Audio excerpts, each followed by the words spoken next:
Je vais vous présenter ce soir Bridge. Alors Bridge, qu'est-ce que c'est? C'est un navigateur scriptable, écrit entièrement en JavaScript. J'ai une petite déception qui vient de se passer dans les 10 dernières secondes parce que j'avais bon espoir de présenter Bridge, donc un navigateur nouveau dans Internet Explorer, ce qui aurait été complètement méta. Et finalement c'est Chrome. Non, j'imagine bien. Alors, l'idée de Utalk, c'est de vous présenter un peu l'idée qui est derrière Bridge, d'où c'est parti, quelles sont les motivations, montrer les composantes techniques derrière et voir où est-ce qu'on va. Donc l'idée de départ est assez simple, c'est de se dire que les navigateurs, on a quand même un certain nombre, mais il n'y en a pas tant que ça. Il y a certains problèmes pour lesquels beaucoup de gens ont beaucoup d'avis et on n'a pas toujours les bonnes solutions. Un problème de base assez simple auquel je pense que tout le monde a déjà été confronté, c'est les tabs. Moi, ça m'arrive à peu près tous les jours de finir avec ce que j'appelle le tableau périodique de Mendeleev. C'est quand vous avez tellement de tabs ouverts qu'il n'y a plus que les deux premières lettres. Donc ça fait un tableau périodique. Et ça, c'est une situation assez énervante, surtout quand on vient de la doc ou des choses comme ça. Alors, il existe des quintessences de modules, Chrome, Firefox, etc. Mais par exemple, si vous voulez mettre vos tabs sur le côté, sous une forme de stack, c'est pas possible. Pourquoi? Parce que vous êtes d'une certaine manière prisonnier de Firefox et de Chrome et d'une certaine UI qui a quand même pas mal d'extensions, il faut le reconnaître, et ça c'est clair, mais qui a ses limites. Deuxième chose que moi je voulais faire avec un test, c'est la première chose, on pourra y revenir. Deuxième chose que je voulais faire avec un browser, c'était de pouvoir synchroniser sur un serveur que je contrôle ou pas. Je ne suis pas non plus un freak, mais bon, l'idée c'était de pouvoir synchroniser mes cookies, mon local storage, pouvoir y accéder depuis n'importe quel ordinateur. L'idée c'est, sur cet ordinateur, au lieu d'ouvrir Chrome ou machin, c'est d'ouvrir un browser sur lequel je suis automatiquement, je me log dessus et je retrouve automatiquement l'intégralité de ma session. Donc non seulement les tabs, comme le fait un peu Chrome, mais c'est plutôt pour ces devices cette fois, mais aussi l'intégralité des tabs, l'intégralité des cookies. Donc je suis directement login dans Gmail, login dans GitHub et login dans la présentation. Bon, et encore une fois, ça, si vous regardez les API d'extension de Chrome, les API d'extension de Firefox, il y a quand même des limites en termes de gestion des cookies. Vous pouvez souvent intercepter les appels, dire oui ou non, mais vous ne pouvez pas vous mettre carrément à la place du cookie store et le synchroniser. Donc ça, ce que ça appelle à essayer de... moi, au début, je voulais faire un nouveau browser, et finalement, en discutant avec quelques personnes, ce qui est venu, l'idée, c'est de créer plutôt une plateforme, donc un espèce de browser très vague, qui est entièrement modulaire, et donc duquel vous choisiriez des modules que vous voulez faire tourner. Par exemple, moi j'aime bien la navigation tabs, donc je vais prendre un module tabs qui est fait par ce mec-là parce que je le connais bien et il est cool. Et moi je préfère par exemple une navigation en stack sur les côtés, et je vais prendre un module stack et je vais pouvoir choisir quel module j'utilise. Donc sa manière, c'est faire venir un peu ce qu'on connaît dans Node.js de NPM dans le monde du browser. C'est faire venir dans le monde du browser aussi, je crois que ça s'appelle Funblocks, l'idée de modulariser vraiment son browser et de choisir ce qu'on veut et de ne pas être imposé par une certaine UI. La deuxième idée qui venait, c'était de rendre possible pour les développeurs de pouvoir vraiment interagir, modifier, hacker son propre browser assez facilement. Donc c'était assez intéressant que le browser lui-même soit codé entièrement en JavaScript. Donc voilà les grandes motivations de Vol. Alors s'il y en a qui sont très érudits des browsers, ça ressemble quand même vachement à Firefox. Parce que Firefox, la vision de départ, c'est vraiment ça, c'est XPCOM, c'est de créer un browser entièrement JavaScript, avoir un rendu HTML, etc. Mais dans la pratique, si vous voulez hacker du Firefox pour changer l'UI, c'est hyper compliqué. Donc le but, c'est de rendre ça simple. Donc voilà, l'idée de départ, c'est comment construire un browser et ne pas y passer sa vie entière. Et le faire avec quelques personnes, c'est moi plus 2-3 personnes motivées, et en side project. Alors là, on a regardé vraiment quelles étaient les solutions qui étaient à disposition. Donc Firefox, il y a tout un système XPCOM qui est quand même hyper cryptique. Il y avait IE, mais IE en termes d'extensibilité, c'est difficile d'aller voir très loin, malheureusement. Et ensuite, il y avait Chrome, et Chrome propose de manière non publique, mais quand même bien maintenue, ce qu'on appelle la Content API, qui se place vraiment à un niveau intéressant. Donc moi, dans un premier temps, je vais vous décrire un peu comment Chrome fonctionne, et vous montrer comment, en partant de Chrome, et en prenant Node.js, on a réussi à faire un système assez marrant. Donc l'architecture de Chrome, elle est assez simple. À la base, c'est V8 qui est un moteur de JavaScript que vous devez tous connaître, puisque Node.js est basé sur V8 lui aussi. Donc c'est V8 qui exécute le code Node.js. Par-dessus ou à côté, il y a un moteur de rendu WebKit. Donc ça, vient de la doc de Google, mais bon, depuis ça a changé de nom, ça s'appelle Blink.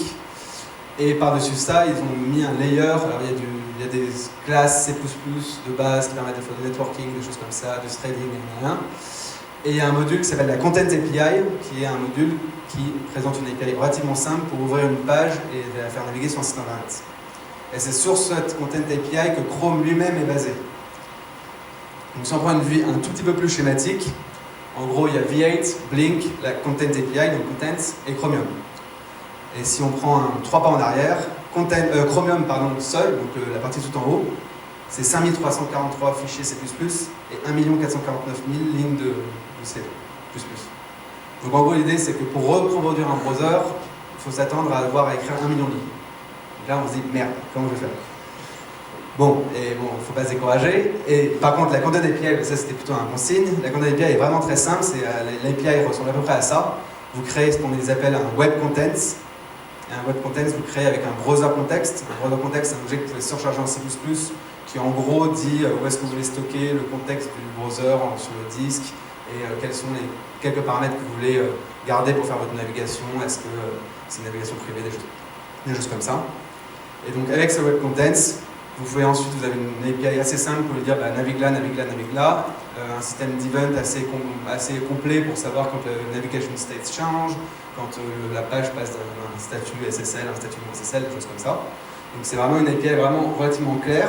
Et puis à partir de web content lui-même, quelle que soit la plateforme sur laquelle vous êtes, vous pouvez récupérer une vue native. Donc une vue Coco sous Mac, une vue sous Windows, ou une vue GTK+ sous Linux. Donc c'est vraiment une API simple et cross-platform. Donc c'est vraiment, si vous voulez créer un browser et avoir l'intégralité des API que Chrome utilise lui-même, donc des API très complètes, c'est un bel endroit où s'intégrer. Le deuxième avantage, c'est aussi que ça amène ce qui a été pas mal popularisé au moment où Chrome était sorti, l'intégralité du système multiprocess de Chrome. Donc ils abstraient le fait que des frames de sites différents soient exécutés dans des process différents, de telle manière que lorsque un crash, ça ne crache pas tout le browser. Ce qui commence à apparaître aussi dans les autres browsers maintenant, évidemment. Donc l'idée pour partir de ça, c'est en fait d'enlever la partie Chromium, donc de partir de la gauche, où on a V8, Blink, un énorme tas de C++, et de partir à donc V8, Blink et beaucoup moins de C++, donc ça c'est la Content API, et de se dire tiens, je vais peut-être essayer d'exécuter un nouveau contexte V8 et d'exposer, grâce au binding C++ de V8, la Content API elle-même dans V8, puisqu'en fait, je suis un browser, donc je sais exécuter du JavaScript, donc il n'y a pas de raison que la plupart de la logique de mon browser, du browser que je suis, ne s'exécute en C++, puisqu'on a du JavaScript à disposition. Donc ça, c'est faisable et c'est un peu le travail qu'on a fait. Et deuxièmement, on se dit, maintenant que j'ai les API pour afficher une page web, pour aller jusqu'au bout, j'aimerais bien avoir une API POSIX de base dans mon contexte V8. Et donc ça, en fait, on se dit, Eureka, c'est exactement Node.js. Donc en fait, au lieu de lancer un nouveau contexte V8, l'idée est de lancer un nouveau contexte Node.js, donc avec l'intégration entière de l'IUV, d'utiliser les bindings C++ Node.js classiques pour intégrer la Content API dans ce contexte-là, et vous retrouvez avec un contexte Node.js dans lequel vous avez accès à tout Node.js et vous avez accès à toute l'API nécessaire pour driver votre browser.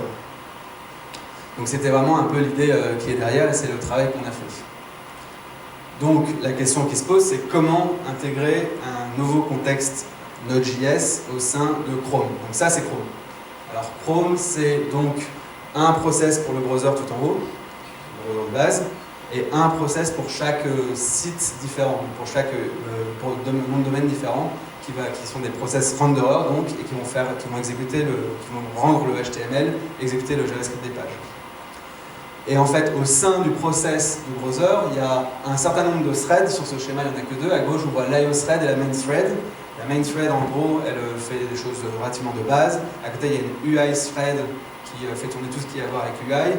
Et là, il y a la IO thread qui, évidemment, fait tourner l'intégralité des choses qui ont à voir avec l'accès au réseau et l'accès au disque. Et aussi, du coup, l'accès aux autres process, puisque c'est de l'IO. Donc l'idée, c'était de prendre ce schéma-là. Donc si on veut intégrer un process Node là-dedans pour pouvoir driver Chrome lui-même, on ne va probablement pas le mettre dans les renderers, parce que c'est des choses qui sont qui n'ont pas été destinées à vivre très longtemps et qui sont spécifiques à des sites. Donc on va le mettre dans le browser. on va avoir probablement du mal à le mettre dans une thread qui existe déjà, donc on va créer une nouvelle thread. Alors Chrome, la Content API donne des API pour ça, donc c'est assez facile. Et on va essayer d'intégrer dedans un contexte Node.js. Donc un contexte Node.js, qu'est-ce que c'est quand on est du côté C++? C'est en fait faire tourner une loop, une event loop libv. Alors je ne sais pas à quel point je parle à tout le monde, mais en gros, Node.js à la base c'est V8, libv qui expose l'API POSIX avec des bindings dans JavaScript, et une event loop pour faire tourner toutes ces instructions. Donc le but c'est d'intégrer une event loop dans une thread de Chrome. Alors, la thread de Chrome, ce qui est intéressant, c'est qu'elles se basent, en général, elles ont elles-mêmes une event loop, donc du coup, on est un peu embêté, puisqu'on a deux event loops, une à gauche, celle de libv qui doit pouvoir tourner, et une à droite, celle de Chrome, qui doit pouvoir tourner pour pouvoir communiquer avec les autres threads et gérer tous les messages.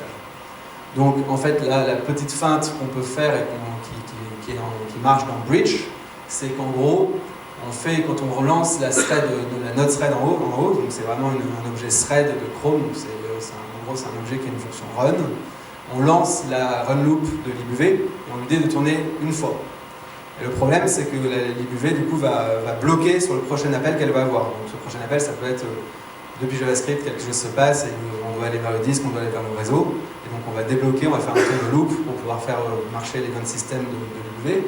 Mais s'il ne se passe rien, il ne se passe rien. Et donc du coup, on a une thread qui est censée faire tourner une autre event loop, celle de Chrome, qui reste bloquée. Donc la deuxième petite feinte qu'on fait, c'est qu'on poste un message, on poste un message en permanence, c'est-à-dire de manière récursive. Donc ça va être ici, je vais te dire, tourne sur libv. Donc là, ça va être un appel bloquant. Et dès que tu as fini de faire un tour de libv, la prochaine fois que tu auras quelque chose à faire, je vais te réappeler sur run loop et tu vas rebloquer dessus. Et après, on va surcharger la méthode post-task de Chrome, qui dit en gros quelque chose qui dit envoie un message à cette thread. Et en fait, à chaque fois qu'on va recevoir un message, on va le forwarder à truc interne qui est un message loop proxy pour que le message soit processé. Et après, en même temps, on va aller débloquer libv.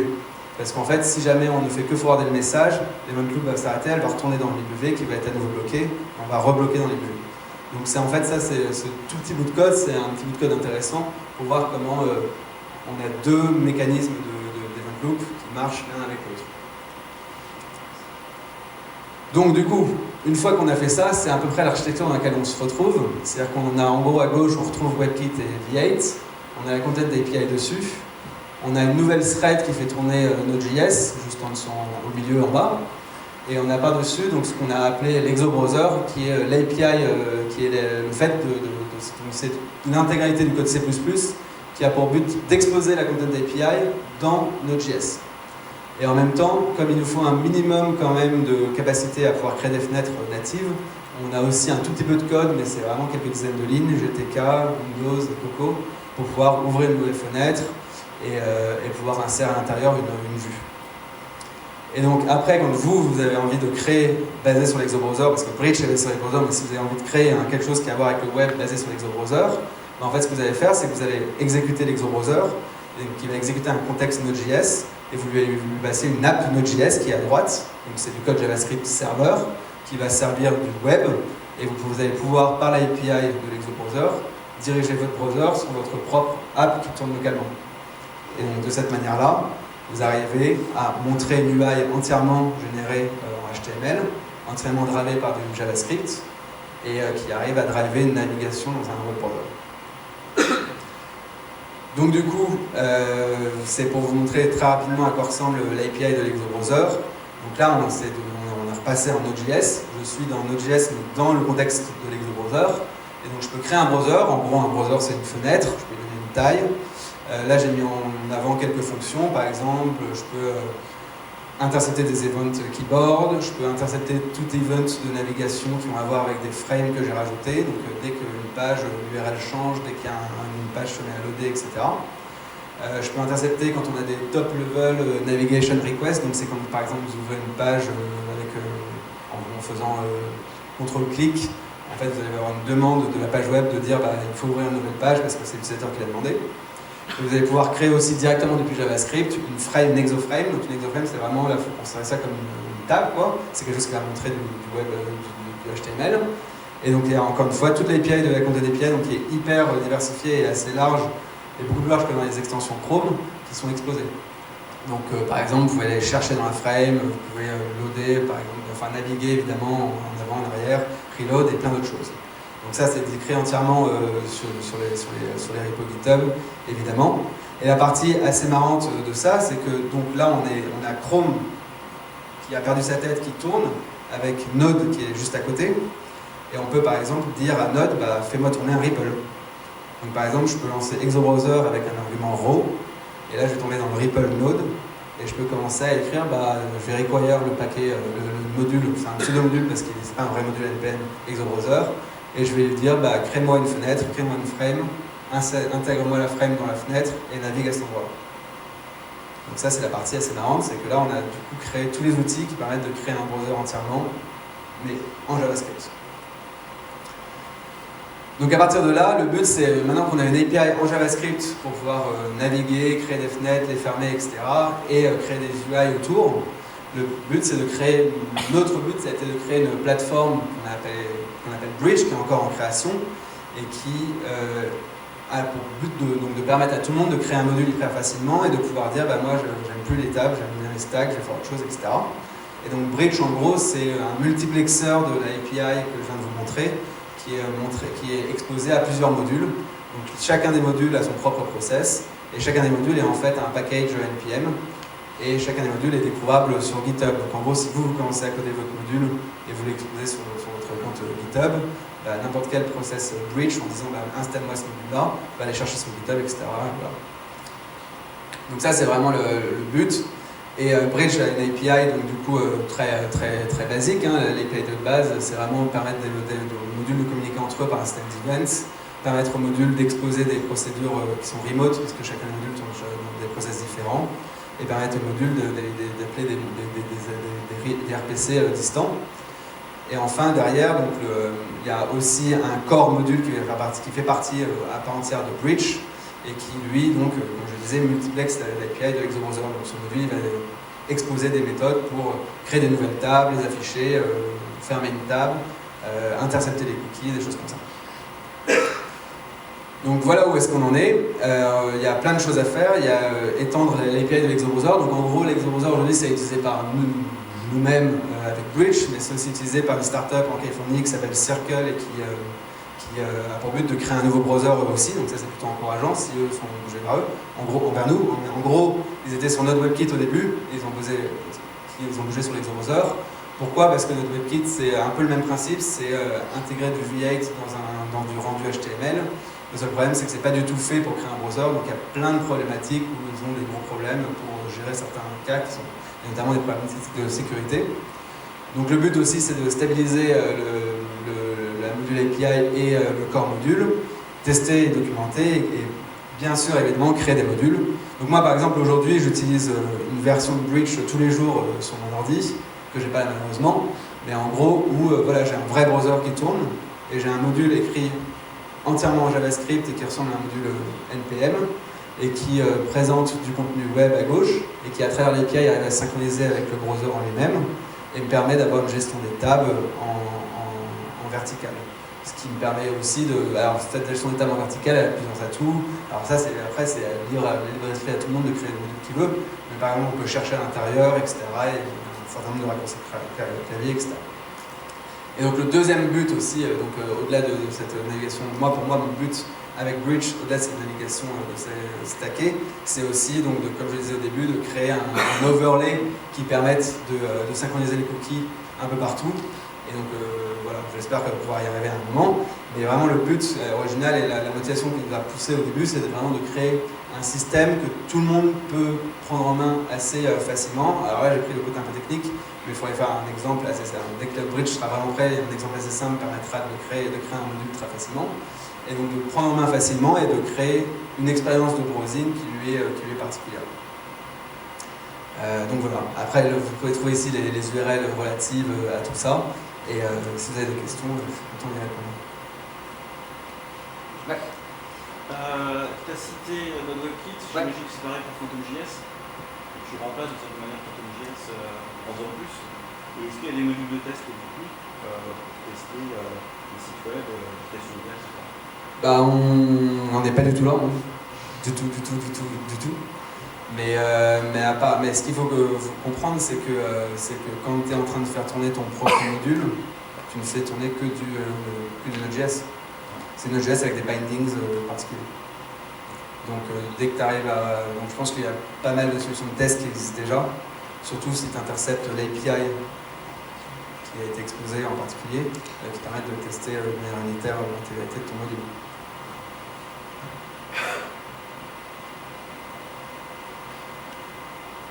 Ouais.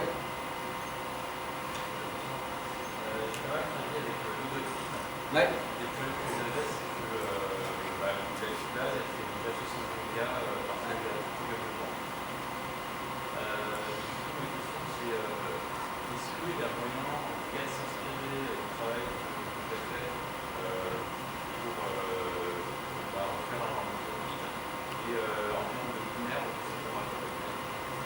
Bah, le truc, c'est qu'on fait notre WebKit et Breach ou l'Exobrowser font exactement la même taille. Parce qu'en fait, notre WebKit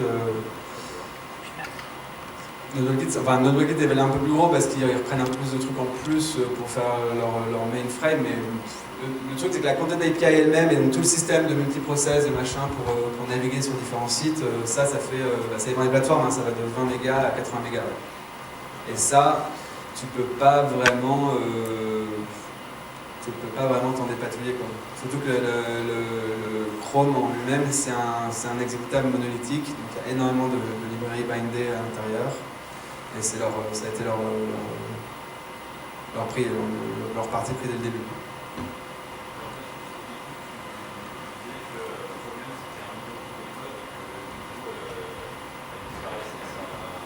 Ouais, mais c'est un million de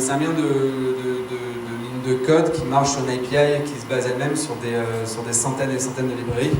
Donc tu vois, si Chrome pèse 100 mégas, si tu prends juste un browser tout simple fait sur la content API, il va t'en peser 80. Donc tu perds, mais tu perds pas non plus tout parce que tu as des API de networking, etc. Par centaines.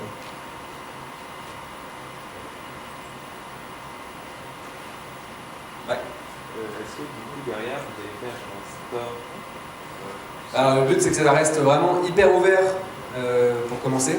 Donc l'idée c'est que tu pousses ton truc sur GitHub et en fait nous derrière la version de base de Breach, tu auras une search basée sur GitHub et qui va te permettre de découvrir les packages. Mais donc pour commencer, ça n'aura pas vraiment de store ou même de repository central. Tu vois, quand tu regardes de loin dans Node.js, NPM, en plus c'est lent quoi. Donc non mais c'est vrai, toi Go se base sur GitHub entièrement et c'est un modèle qui marche pas mal. Derrière, c'est pour faire apparaître une politique de sécurité. Ouais. Du coup, si tu veux que le dev derrière, il y a tellement de gens pour faire Ouais, créer un. Ouais, carrément. Bah, si jamais ça marche bien, etc., ouais, c'est une problématique à avoir, mais le but aujourd'hui c'est de s'amuser surtout et de créer un truc assez ouvert. Mais je suis d'accord qu'en fait, si tu as de la. Après, tu vois, tu peux voir ça aussi comme une plateforme de base. Peut-être qu'il y aura plutôt ce qui serait exposé à un grand public, c'est plutôt des versions packagées, distribuées de Breach, comme dans une version packagée de Linux. Tu leur fais confiance pour mettre des packages. C'est cool.